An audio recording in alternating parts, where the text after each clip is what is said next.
Shalom Elohim, haleluya, puji nama Tuhan. Semangat pagi Bapak Ibu Saudara yang dikasihi Tuhan kita, Yesus Kristus.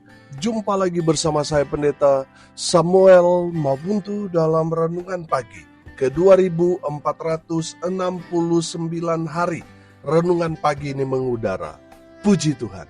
Bapak Ibu Saudara yang dikasihi Tuhan, sebelum kita membaca, mendengarkan, dan merenungkan firman Tuhan hari ini, mari kita berdoa, minta pimpinan Roh Kudus. Kita berdoa. Bapa di surga, berbicaralah kepada kami semua, pakai firman Tuhan ini untuk menegur kami, menasihati kami, meneguhkan iman percaya kami, dan memberkati kami semua. Di dalam nama Tuhan Yesus yang adalah firman Allah yang hidup, kami berdoa. Amin. Haleluya. Bapak Ibu Saudara yang dikasihi Tuhan, bersama dengan saya kita akan belajar Alkitab dari kitab Kejadian sampai kitab Wahyu. Mari buka Alkitab kita. Injil Lukas pasal 17 ayat 11 sampai ayat 19. Di bawah perikop ke-10 orang kusta. Demikian firman Tuhan. Dalam perjalanannya ke Yerusalem, Yesus menyusur perbatasan Samaria dan Galilea. Ketika ia memasuki di suatu desa, datanglah 10 orang kusta menemui dia. Mereka tinggal berdiri agak jauh dan berteriak, "Yesus, Guru, kasihanilah kami." Lalu ia memandang mereka dan berkata, "Pergilah, perlihatkanlah dirimu kepada imam-imam." Dan sementara mereka di tengah jalan, mereka menjadi tahir. Seorang dari mereka ketika melihat bahwa ia telah sembuh, kembali sambil memuliakan Allah dengan suara nyaring. Lalu tersungkur di depan kaki Yesus dan mengucap syukur kepadanya. Orang itu adalah seorang Samaria. Lalu Yesus berkata, "Bukankah ke-10 orang tadi semuanya telah menjadi tahir? Di manakah yang 9 orang itu? Tidak adakah di antara mereka yang kembali untuk memuliakan Allah selain daripada orang asing ini?" Lalu ia berkata kepada orang itu, "Berdirilah dan pergilah, imanmu telah menyelamatkan engkau." Amin. Haleluya. Bapak Ibu Saudara yang dikasihi Tuhan, konteks kebenaran firman Tuhan ini ketika Tuhan Yesus menyembuhkan ke-10 orang kusta. Bapak Ibu Saudara, dari kebenaran firman Tuhan ini kita dapat belajar di dalam kehidupan kita, minimal kita memiliki 3 tahu. Tahu yang pertama, tahu diri. Saudara perhatikan, mereka tahu diri bahwa mereka adalah orang yang menderita sakit kusta. Makanya mereka berdiri agak jauh. Mereka tidak boleh bersama-sama dengan orang-orang normal pada saat itu. Karena kalau mereka bersentuhan dengan orang lain, mereka yang bersentuhan dengan orang yang menderita sakit kusta akan menjadi najis. Itu yang pertama. Yang kedua, bisa tertular. Makanya mereka harus jauh dari orang-orang yang normal pada saat itu. Kalaupun mereka berjalan, mereka harus berteriak, "Najis, najis, najis," supaya orang bisa mengambil jarak dengan mereka agar tidak bersentuhan dengan orang yang menderita sakit kusta. Sudah perhatikan, orang-orang kusta ini apa? Tahu diri. Yang kedua, saudara, tahu terima kasih. Saudara yang dikasihi Tuhan, perhatikan, ketika mereka semua mengalami kesembuhan, saudara perhatikan berapa orang yang kembali untuk berterima kasih kepada Tuhan. Hanya 1 orang. Kemana yang 9? Saudara yang dikasihi Tuhan, ke-9 orang itu tidak tahu terima kasih. Yang 1 orang yang uniknya orang Samaria lagi. Dia yang kembali. Sementara yang 9 orang itu bisa saja itu orang-orang Israel yang asli. Mungkin saja mereka ini orang-orang Yerusalem. Kita tidak tahu, tetapi kenapa satu orang Samaria ini yang disorot? Ini menandakan bahwa 9 orang itu, mereka adalah orang-orang Yahudi yang menderita sakit kusta. Tetapi saya lihat, mereka tidak tahu terima kasih.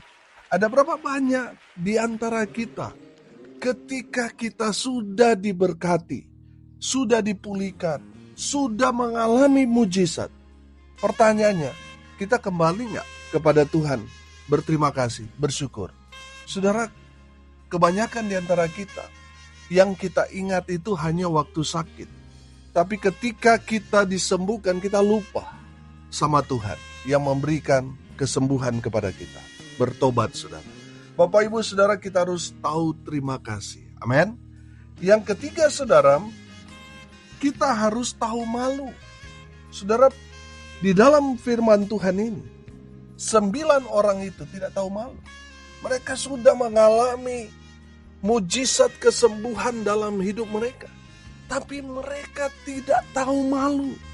Seharusnya mereka kembali berterima kasih kepada Tuhan Yesus yang sudah memberikan mereka kesembuhan. Tetapi kenyataannya, mereka lupa sama si pembuat mujizat. Mereka tidak tahu malu. Bapak, Ibu, saudara yang dikasihi Tuhan, minimal dalam kehidupan kita ada 3 tahu ini.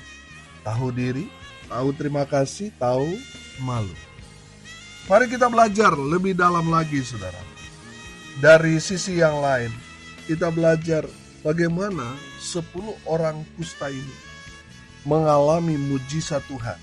Dan saya percaya, saudara, kalau mujizat Tuhan boleh terjadi kepada 10 orang kusta ini juga bisa terjadi dalam kehidupan saudara yang mengalami sakit, yang mengalami pergumulan yang berat sekalipun. Masih ada mujizat. Amin. Mujizat masih terjadi sampai sekarang ini. Saudara yang dikasihi Tuhan, mari kita belajar bagaimana 10 orang kusta ini mengalami mujizat. Apa yang mereka lakukan? Yang pertama, mereka datang kepada Tuhan Yesus Kristus. Perhatikan ayat 12. Ketika Yesus memasuki suatu desa, datanglah 10 orang kusta menemui dia. Mereka tinggal berdiri agak jauh. Saudara yang dikasihi Tuhan, langkah yang pertama, kalau saudara mau mengalami mujizat, datanglah kepada Tuhan. Amin. Kenapa kita harus datang kepada Tuhan? Karena Tuhan Yesus adalah si pembuat mujizat. Oh, haleluya. Bapak, Ibu, saudara yang dikasihi Tuhan, kalau saat ini saudara memiliki pergumulan yang berat, saudara mungkin sudah pergi ke dokter ahli satu ke ahli yang lain, tetapi tidak mengalami apa-apa, tidak ada perubahan. Saudara masih tetap sakit, bahkan setiap hari semakin parah. Saudara yang dikasihi Tuhan, masih ada pengharapan di dalam Kristus Yesus Tuhan. Amin. Masih ada mujizat, dan mujizatnya masih terjadi sampai sekarang ini. Saudara yang dikasihi Tuhan, mungkin saudara sudah datang ke dokter ini, dokter itu, tapi saudara belum datang kepada Tuhan Yesus. Saudara, kalau saudara mau mengalami mujizat, sederhana, datanglah kepada Tuhan. Amin. Mungkin saudara tidak ada yang mengantar saudara karena aktivitas saudara serba terbatas. Saudara yang dikasihi Tuhan, saudara bisa datang kepada Tuhan di tempat tidur saudara, di kamar saudara. Saudara bisa datang kepada Tuhan. Amin. Bapak, Ibu, saudara yang dikasihi Tuhan, kalau saudara saat ini sedang ada dalam pergumulan, datang kepada Tuhan. Melalui apa, saudara? Pujian, melalui penyembahan, melalui perenungan firman Tuhan. Saudara berseru, berdoa kepada Tuhan. Saudara yang dikasihi Tuhan, saya percaya ketika kita datang kepada Tuhan, Tuhan tidak pernah menolak orang yang datang kepadanya. Malah Tuhan bersuka cita. Tangannya terbuka buat kita. Menyambut kedatangan saudara dan saya. Haleluya. Datanglah kepada Tuhan saudara. Maka saudara akan mengalami jamahan lawatan. Saudara akan mengalami mujizat Tuhan. Haleluya. Yang kedua saudara, kalau saudara mau mengalami mujizat, berserulah kepada Tuhan. Saudara perhatikan ayat 13. Dan berteriak, Yesus, Guru, kasihanilah kami. Bapak Ibu saudara yang dikasihi Tuhan, setelah saudara datang kepada Tuhan, yang harus saudara lakukan, berdoa, berseru, berteriak di dalam hati saudara, di dalam doa saudara. Nggak perlu saudara pakai toa, pakai pengeras suara untuk panggil Tuhan, supaya Tuhan datang ke tempat saudara. Saudara berteriak, berseru di sini berarti kita berdoa di dalam hati. Kita sudah tidak bisa lagi keluar suara dari mulut kita. Yang keluar itu teriakan dalam hati kita. Itu artinya berseru. Amin. Bapak Ibu saudara yang dikasihi Tuhan, perhatikan. 10 orang kusta itu meminta. Jadi kalau saudara berdoa, minta kepada Tuhan. Amin. Karena status kita ini kan anak Tuhan. Amin. Jadi karena kita anak, kita harus minta kepada Bapa kita. Amin. Dan Bapa kita ada di surga. Ketika dia mendengar kita berseru kepada Tuhan, maka Tuhan akan turun tangan buat kita, menjawab apa yang kita minta, apa yang kita doakan. Amin. Haleluya.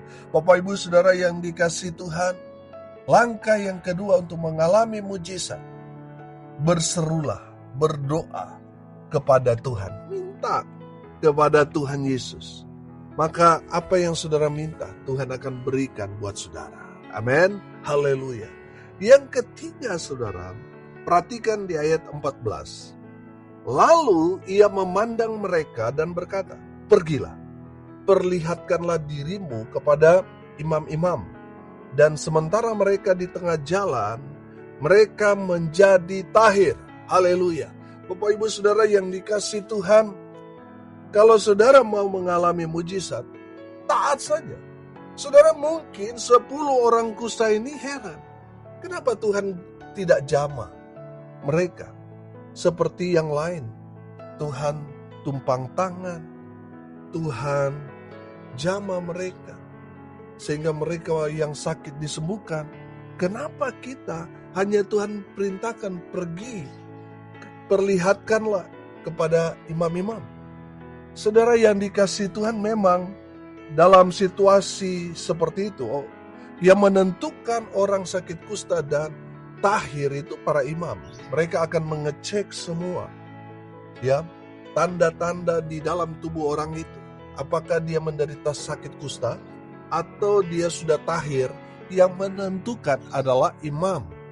Makanya Tuhan Yesus memerintahkan kepada mereka untuk pergi kepada imam, supaya para imam itu yang akan memberikan pengumuman bahwa mereka telah sembuh dari sakit kusta dan dapat lagi hidup normal seperti biasanya. Kita tahu kan, orang kalau sakit kusta di zaman itu mereka memang dikucilkan.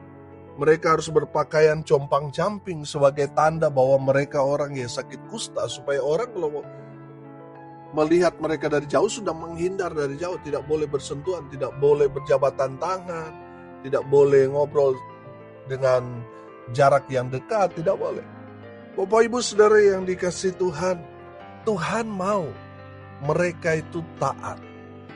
Saudara yang dikasihi Tuhan, ada banyak orang ingin sembuh, tetapi tidak taat, masih kepala batu. Tuhan mau saudara taat pada firman. Selebihnya itu saudara akan melihat kuasa Tuhan bekerja dalam kehidupan orang-orang yang taat pada firman. Amin.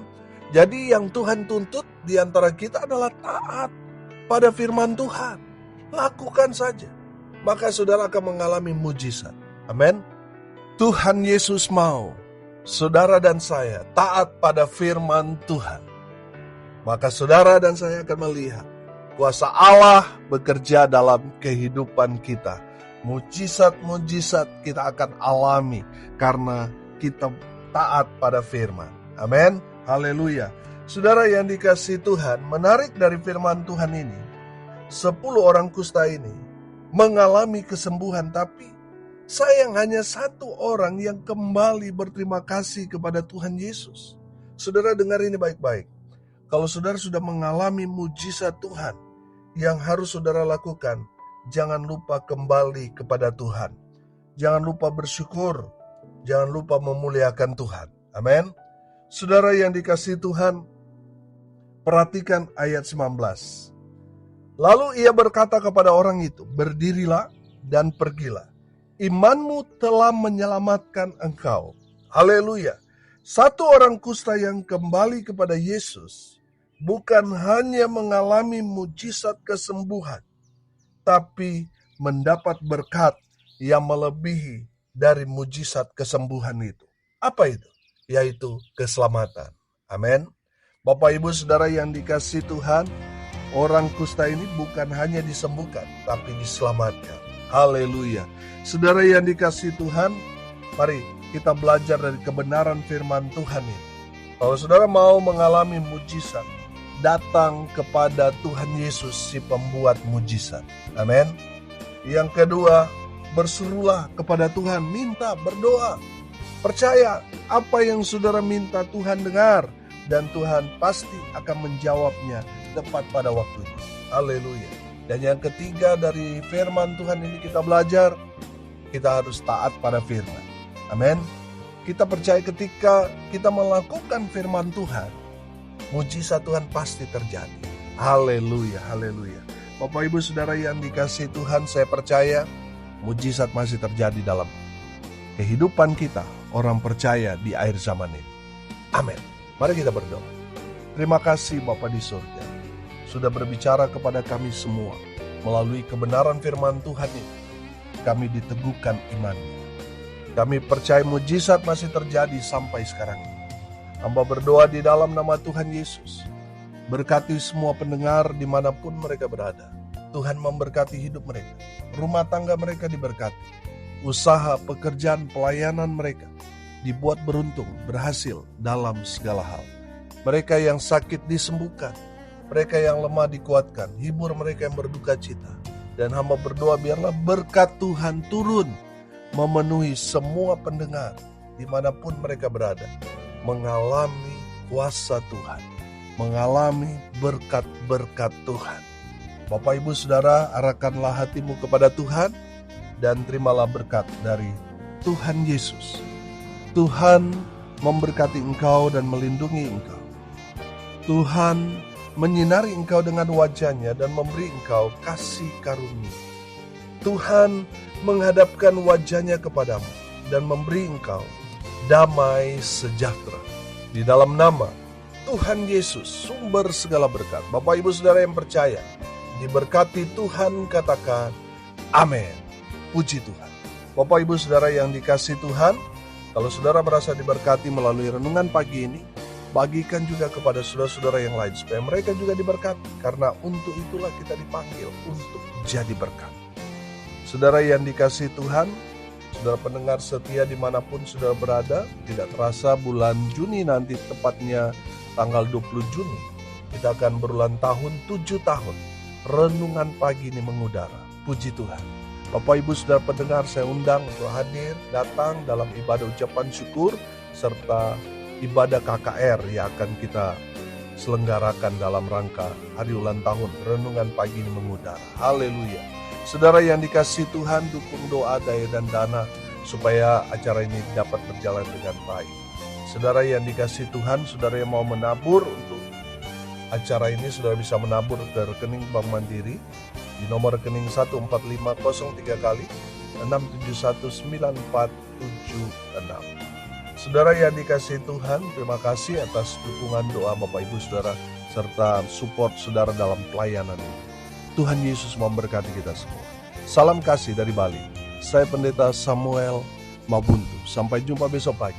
Tuhan Yesus memberkati kita semua. Haleluya.